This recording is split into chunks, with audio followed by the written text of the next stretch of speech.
জানো তো বন্ধুরা, ডেজির না চোখের মধ্যে একটু প্রবলেম হচ্ছিলো। চোখে প্রবলেম বলতে চোখের মধ্যে ইচিং হওয়া, একটু র্যাশ র্যাশ টাইপের হওয়া। তারপর আমরা সিপ্লক বলে যে ইসেটা আছে, ড্রপটা চোখের আর কানের যে একসাথে দেওয়া যায়, ওই ড্রপটা দিয়েছি। এখন ডেজি ঠিক আছে চোখটা, কিন্তু ও না কি সুন্দর বসে দিতে দেয় চোখের ড্রপ।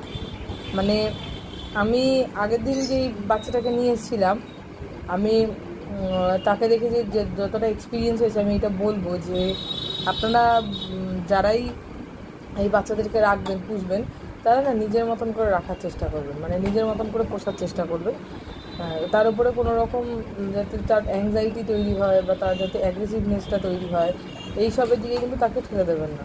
মানে নিজের রাগ, নিজের মানে অ্যাগ্রেসিভনেস, এগুলো সমস্ত কিছু নিজে কন্ট্রোল করবেন। বাচ্চাটার উপরে দিলে কিন্তু বাচ্চাটা ওরকম খিটখিটে তৈরি হয়ে যায়, তাই কি না? আগের দিন আপনারা দেখেছেন অবশ্যই।